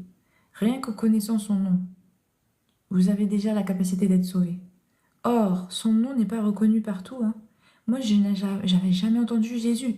Vous savez quel âge que j'ai? J'ai 40 ans. J'ai 40 ans, j'ai marché sur la terre. C'est vrai, je connais pas beaucoup de gens, je suis restée enfermée et tout. Mais quand même, bah, j'ai quand même côtoyé au travail, à l'école, ma famille. Bah, je sais qu'ils étaient dans les religions. Bah, c'était des religions qui étaient différentes. Musulmanes, Jéhovah. D'ailleurs, Jéhovah, finalement, c'est un dérivé de la, de la Bible. Mais c'est bien un dérivé. Car en fait, ils se sont... En fait, si vous voulez, les témoins de Jéhovah, le problème de beaucoup de gens, c'est que je ne comprends pas pourquoi ils suivent des religions qui sont venues après les écritures bibliques. Quel est l'intérêt de suivre quelqu'un qui n'a jamais connu ce temps-là, le témoignage d'où ils viennent, qui a repris les écritures à sa sauce et qui a dit c'est ça la vérité. Mais vous vous rendez compte un peu? Je ne sais pas si vous prenez conscience du truc. Quelqu'un, c'est comme si moi je viens, je prends la Bible, j'écris mon histoire à côté, je lui dis voilà, ça c'était la vérité. Voilà dans quoi vous pouvez trouver Dieu. Moi j'ai eu la révélation, il me l'a dit. Mais qui va me... Mais regardez, ça n'a pas de sens. Ça n'a pas de sens. Je suis sérieuse, hein, ça n'a pas de sens. Car si vous regardez le cheminement qu'ils ont fait, ces personnes, pour nous relayer les Écritures, le nombre d'années, de siècles que ça a pris pour prouver que c'était une vérité, et quelqu'un arrive avec la même connaissance qu'il a retranscrite d'une autre manière en vous disant « je retire le salut » et vous l'acceptez. Mais ça n'a pas de sens. Comprenez que c'est comme si vous vous mettez tirez une balle dans le pied. C'est ça. Vous vous tirez vous-même dans votre pied. C'est clair, hein? Je rigole pas, c'est pas des blagues. Quand on regarde, c'est pas que j'insulte qui que ce soit. Hein. Attention, chacun sa croyance, chacun sa volonté de vouloir croire à ce qu'il veut. Moi, quand je regarde les recherches que j'ai faites, je lis. Parce que moi, j'ai voulu croire en ce que je entendais. C'est-à-dire que Dieu m'a dit, si j'ai Dieu lui-même, j'ai entendu sa voix, je suis dans les écritures bibliques. Mais sachez, même que vous avez une révélation, votre cœur et votre esprit doivent être en accord. Mon cœur me dit, c'est possible, mais mon esprit me dit, non, attention, tu as subi, on peut te manipuler, on peut te tromper. Donc mon esprit me dit d'aller chercher la vérité. Donc je pars chercher la vérité. Je lis les Écritures, je me regarde, je commence à comparer, je vérifie s'il y a déjà eu une cohérence vis-à-vis des historiens, des géologues, des scientifiques, quelque chose qui prouve que c'est une vérité, que c'est pas appuyé sur les fabulations de quelqu'un ou je ne sais quoi. En fait, ou je suis parce que peut-être je suis devenue folle, on ne sait pas, on entend quand même des voix, des choses. Enfin, c'est pas habituel, parce que faut savoir que moi, de base, ma conscience est tournée dans le scientifique. Je vais pas vous mentir, mes bases de l'école, c'est scientifique. Donc voilà, donc moi, je pensais toujours par la recherche. C'est normal. C'est une assurance aussi d'être vraiment dans la vérité.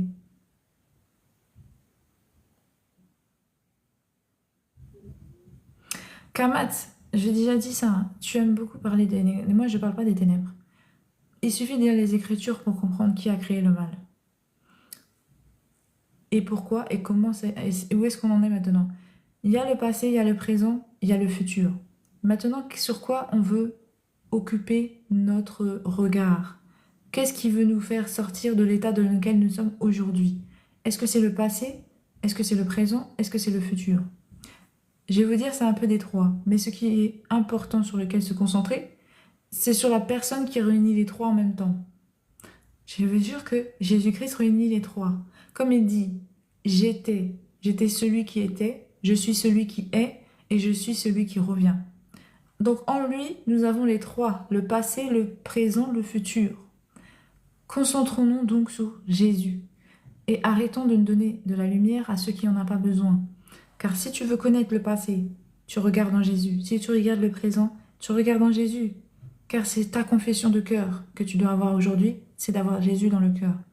Et futur, c'est lui qui revient pour le jugement. S'il revient pour le jugement, comment éviter son jugement? Comment aujourd'hui, le même qui te donne la grâce va te condamner? Donc, il y a quand même quelque chose à faire pour être sauvé. C'est d'accepter la grâce. Parce que ce même juge, c'est comme dans la justice en fait, c'est comme aujourd'hui, il y a le président qui peut vous juger selon la justice établie, comme quoi que vous êtes coupable. Et ensuite, il peut même vous gracier. Mais c'est ça la même chose, c'est exactement ce que Dieu a fait. Il est le juge et c'est celui aussi qui donne la grâce. Et cette grâce, elle n'est pas connue par tout le monde. Comprenez ce que je dis? J'ai été 40 ans sur la terre, je n'avais jamais entendu parler de Jésus jusqu'à ce que je le trouve par moi-même, par mon entente, par mes oreilles, par mes dons qu'il a mis en moi, par l'appel que j'ai reçu. Vous voyez? Donc l'appel de Dieu est réel, parce qu'il appelle beaucoup à être sauvé. Il appelle beaucoup à ne pas tomber dans le jugement, dans sa colère. Et ce qu'il veut, c'est que vous connaissiez la vérité qui est l'amour. Sa vérité à lui, c'est l'amour, c'est le Nouveau Testament. C'est qu'il a tout donné par amour, son Fils unique. Il est mort pour expier le péché, afin que vous ayez une chance d'être dans la relation avec lui. Mais vous vous rendez compte de ce que c'est que d'avoir Dieu dans sa vie? Est-ce que vous vous rendez compte de la grâce que c'est d'avoir Dieu dans sa vie? La grâce, c'est ça, c'est d'avoir Dieu dans sa vie. D'avoir tout en Dieu, mais d'avoir une relation que tu pourrais même pas imaginer avec aucun président, roi. C'est un roi, c'est un président, c'est tout ce que vous avez. Comment vous idolâtrez des hommes, vous les placez sur un piédestal. Or Dieu vous dit, je suis votre Dieu, je viens à vous afin de vous donner mon amour. Et vous ne remettez pas sur un piédestal ce qu'il fait pour vous, ce qu'il est. Mais c'est Dieu quand même. C'est lui qui a fait le ciel, la terre. Il a tout créé. Il vous a créé, vous, chaque être vivant. Il n'y a rien que vous puissiez manger, boire sans le remercier. S'il veut, demain, vous n'avez rien. Tout ça, c'est que ça s'éteint, ça s'arrête en un seul instant. Et pourtant, personne ne le loue, personne ne l'adore comme étant Dieu. Mais est-ce qu'il a demandé ça même? Et ça, vous lui donnerez quand vous voulez. Par contre, le fait est qu'il veut vous sauver de vous-même, du mal que vous faites les uns aux autres, car on le voit tous les jours. S'il vous plaît, réveillez-vous. On voit le mal qu'on se fait tous les jours. Or, Dieu est l'amour parfait. Il est amour. Et nous refusons cet amour. Quand on refuse la grâce, on refuse. Quand on refuse le Saint-Esprit, quand on refuse la relation avec le Saint-Esprit, on refuse l'amour de Dieu. On refuse une relation d'amour afin de découvrir le véritable amour. On refuse le véritable amour, en gros. celui qui nous sauve, l'amour qui nous sauve. Il n'y a pas de souci, Kamat. Rick, coucou, ça va? Ben, merci, ça va. Moi, je veux que beaucoup comprennent que il est la vérité et le chemin. C'est vrai, parce que refuser l'amour de Dieu, ça va faire mal. Ça fait mal au cœur que vous voyez. Moi, ça me fait mal de cœur de voir que vous ratez ça, que vous ratez ce qu'il apporte au quotidien. Moi, je vois le bonheur qu'il me donne. Je vois l'enseignement que j'arrive à acquérir chaque jour, comment je grandis en sagesse par la connaissance de Dieu, comment je sais pas, j'évolue en fait dans mon cœur, dans ma façon de penser. Et je demande et je prie pour que vous ayez cette grâce aussi de voir toute une éternité de changement, même dans votre génération future, vous verrez encore cet impact que Dieu a eu dans vos vies, à travers la relation que vous allez mettre en lui. Parce que regardez, quand Jésus-Christ il est venu, il a impacté des nations entières. Dieu, c'est ça qu'il a comme effet. Il change des situations, il change la vie des gens. Il y a beaucoup de gens qui témoignent. Mais encore faudrait-il le connaître, ces gens. Il faudrait encore tomber dessus et avoir connaissance de ce qu'ils disent et comprendre. Comprendre qui est Jésus. Réellement, de le chercher dans votre cœur aussi, de dire hey, mais pourquoi tu te révèles pas à moi aussi? Je veux te connaître. On dit que t'es Dieu. Est-ce que c'est vrai? Parle-lui. Il te répond. Écoutez-moi, la famille. On ne parle pas de fausseté. On vous dit que c'est des témoignages qui sont dans la Bible. Or, si c'est des témoignages, c'est des vérités. Donc, si c'est des vérités, nous-mêmes, nous sommes une vérité vivante à vous dire que Jésus, encore aujourd'hui, agit par l'Esprit. Comment vous ne pouvez pas croire? Merci, Congo. Que Dieu te bénisse. Merci. Donc, c'est pour ça, la famille. Il faut quand même avoir cette compréhension et cette connaissance. Moi, j'étais vraiment déçue quand j'ai pris conscience que j'avais jamais entendu le nom de Jésus, que personne m'avait parlé de lui, que j'aurais pu passer à côté d'une grâce aussi grande de connaître Dieu. Mais quelle horreur! Mais j'ai dit, c'est une abomination. J'ai dit, c'est l'abomination de ma vie. Si j'aurais pas connu le Père. Mais quelle horreur! Mais quelle horreur! Quitter ce monde sans comprendre pourquoi tu es venu. Tu quittes sans connaître, comme dirait. Je dirais pas lui, je vais pas le répéter sans. Mais tu quittes sans avoir connu le Père. Mais c'est horrible. J'ai dit, c'est horrible la famille. Je ne me vois pas passer ma vie sans vraiment... Mais si on m'avait dit de recommencer mon même parcours juste pour connaître lui, j'aurais dit oui. Parce que c'est incroyable, c'est Dieu, mais il est incroyable. C'est notre Dieu, tu connais Dieu, tu parles avec Dieu. Les gens, je sais pas si vous vous rendez compte, c'est pas n'importe quoi, c'est pas rien quand même. Tu as la grâce de dire que Dieu est avec toi chaque jour. Vous voyez, chaque jour, Dieu te parle, Dieu agit dans ta vie, tu vois les agissements de Dieu. C'est fou. C'est fou, c'est accessible à tout le monde. Ce que vous avez vu dans la Bible qu'ils ont vécu, vous allez le vivre aussi. Pas de la même manière, mais vous allez vivre votre histoire avec Dieu, comme ils ont vécu leur histoire avec Dieu. Moi, je vis mon histoire aujourd'hui avec Dieu, c'est pour ça que je vous en parle. Et j'insiste dessus, sinon je ne serais pas là devant vous à raconter ma vie, là. Et Jésus, il est important, c'est Dieu. Non, j'ai pas que ça à faire. Je vous dis que c'est réel. C'est parce que c'est important. On le dit parce que c'est important, c'est vrai. Donc c'est pour ça. Moi, j'aurais envie qu'on me l'aurait dit avant. Et on aurait insisté même. Parce qu'on m'a insisté dans les religions, mais les religions, c'est pas Dieu. Je le savais. Je le savais parce que je le sentais pas dans mon cœur, mais surtout parce que c'était pas cohérent. Ils étaient même pas en accord avec la vérité. Vous savez, la religion, c'est bien à partir du moment où ça a un sens. Or, faut comprendre quelque chose. Ces écritures ont un sens. Et encore plus de sens quand vous avez le Saint-Esprit. Ils ont été déjà attestés par des scientifiques et des historiens. Quel autre ouvrage a été aussi étudié qui ramène autant de vérité? Aucun. J'ai dit aucun. Vous pouvez m'attester tout ce que je voulais. Quel ouvrage saint qui a eu autant de témoignages étant une vérité avec des faits aussi clairs, poussés scientifiquement en avance, prophétique. Oui, j'ai bien parlé prophétique. Car le temps de la Bible, c'est pas le temps d'aujourd'hui. Or, la science d'aujourd'hui a permis de révéler ce qui avait été déclaré depuis des siècles. Je ne sais pas si vous vous rendez compte. Ça veut dire que scientifiquement, la Bible, les Écritures, la personne, l'esprit de la personne était en avance. Alors que nous n'avions pas encore la technologie pour le prouver. Maintenant, nous avons pu, à travers la connaissance technologique, de prouver ce qui était déjà été révélé depuis des siècles. Vous vous rendez compte? Même la création du monde, elle a été connue que c'était une vérité que maintenant. Bibliquement, ils ont compris que la vérité qui a été donnée par la création, enfin, que les Écritures concernant la création du monde qui a été donnée dans la Bible est une vérité. Il n'y a que maintenant que la science peut dire oui, c'est vrai. Parce qu'ils ont la capacité. Avant, ils n'avaient pas la capacité. Or, les Écritures disaient déjà la vérité. Mais c'est pas que maintenant qu'on voit ça. C'est pour ça qu'on sait que c'est la spiritualité qui est la vérité. Vous avez vu que depuis le temps des Mayas et des Égyptiens, ils savaient qu'il y avait 9 planètes. Comment ils ont su? Ils n'ont pas de télescope. Et même...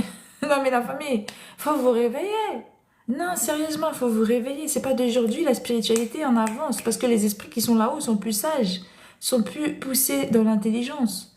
Ils sont éveillés depuis plus longtemps. Nous sommes nés après. Or, la création des histoires bibliques, c'est la seule à nous révéler. Et c'est une vérité. Donc ça, c'est une dimension que je ne comprends pas. Avec tant de vérité devant vos yeux, vous arrivez encore à douter ou à pas prendre conscience que là, ça va vous tomber dessus. On est arrivé dans le temps de la fin, la famille. Et vous n'êtes pas éveillé à la vérité. Vous êtes là en train de croire que vous pouvez jouer un rôle, mais le rôle va vous tomber dessus. Hein. C'est ce que je vous dis, c'est pas des blagues. Hein. Le rôle va vous tomber dessus. Hein. Moi, je rigole pas. J'aurais voulu qu'on me dise où trouver Dieu. Dans le temps où quand je connais le bonheur que j'ai maintenant, la paix que j'ai intérieure, la connaissance que j'ai de mon Dieu, de toutes questions que je peux poser, et il répond. Toute la vérité qu'il a en lui, parce que j'ai jamais vu un être aussi vérité. Parce que la plupart des gens que tu rencontres, ils ont beaucoup de fausseté. Oui, ils sont vraiment dans le mensonge. Ils ont des problèmes. Ce monde-là, vraiment, il connaît pas la vérité. Il a du mal avec raisonnement avec la vérité. Il a du mal à raisonner avec la vérité dans le monde. Donc, c'est pour ça, d'ailleurs, Jésus est tant rejeté. C'est pour ça, Dieu est tant rejeté. Il sonne à l'opposé de ce que les gens, la plupart des gens sont. Vous savez pourquoi je parle avec une telle aisance de la vérité et que j'aime la vérité? C'est parce que l'esprit habite en moi. Mais tout homme qui n'a pas l'esprit, la première chose qu'il ressent en face de Dieu, c'est la culpabilité. La culpabilité, il se sent pas bien, il se sent sale. Or, Dieu, dans sa présence, nous apprend à nous aimer, à comprendre que nous ne sommes pas parfaits et qu'il nous pardonne. Mais à condition que nous demandions ce pardon. Pourquoi? Afin que nous nous responsabilisions à comprendre ce que nous faisons de mal et à comment faire mieux. Voilà en quoi Dieu nous pousse à faire mieux. Dans sa présence, avec son amour, petit à petit, on arrive à comprendre nos erreurs et à les corriger. Il y a beaucoup de choses que ça apporte en fait en termes de bien-être. Franchement, connaître Dieu, mais il n'y a pas d'autre chose, quoi, je crois, qui est plus important. Hein. J'arrive pas à comprendre. Non, mais c'est vrai, la famille. Je sais pas quoi, j'arrive pas à comprendre. C'est vrai que ça me. Je suis un peu. Voilà. Je comprends pas pourquoi les gens ils ont tellement de problématiques à vouloir rencontrer le Père. Pourquoi craindre Dieu jusqu'à le fuir? Je comprends pas. C'est bizarre. Mais rapprochez-vous du Seigneur. Hein. Il attend que ça. Hein. Il n'a pas de. Il n'a pas de critères. Arrêtez de vous mettre des barrières. Vous dire, oh non, je suis trop mauvais, je suis trop sale. C'est laisser le jugement à Dieu.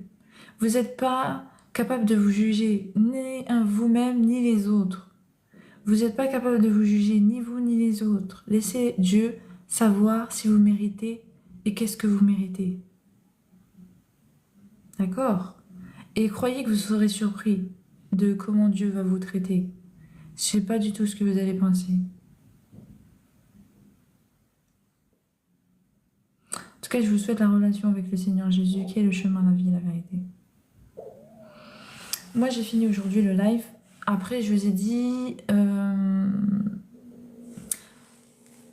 là, le père, je pense qu'il m'a demandé de faire une vidéo qui va relayer les écritures concernant les prophètes, principalement, les saints, qui vont à un salut pour la fin des temps. Et c'est tout. Je vous ferai ça sur YouTube. Comme ça, en un seul trait. Et je vous posterai une vidéo sur TikTok pour vous signaler que ça y est, c'est bon. La vidéo, elle est postée sur YouTube. Et comme ça, vous pourrez la consulter si vous le voulez. En attendant, sur YouTube, sur le YouTube dont je vous parle, il y a les rediffusions de live que je suis en train de poster au fur et à mesure, petit à petit.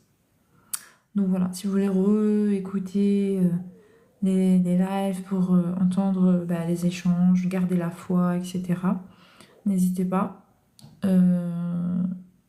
Parce que c'est ça le plus important, c'est de garder la foi. Pour ceux qui ont été choisis, ils ont accepté l'appel et donc sont dans la marche avec le Seigneur, dans la sanctification, dans la foi, etc. Il faut qu'on garde cette foi véritable et de manière ferme. Car c'est ça la foi, c'est une ferme assurance des choses qu'on espère, afin de voir la réalisation, vous voyez ? Donc si vous voulez voir la réalisation de tout ce que vous espérez dans votre foi, il faut absolument que vous gardez cette foi élevée. D'ailleurs, Dieu a dit qu'il reviendra et donnera sa rétribution à ceux qui seront restés éveillés et non endormis. Donc voilà, ma famille. Je vous laisse là-dessus. Et merci à vous de m'avoir écouté. Merci pour ce partage. J'espère qu'il y en aura d'autres, à la grâce de Dieu. Et on se retrouve pour un prochain live, selon la volonté de Dieu. Merci bien, à la prochaine. Merci Kamat, merci Marc Cyril, Amen.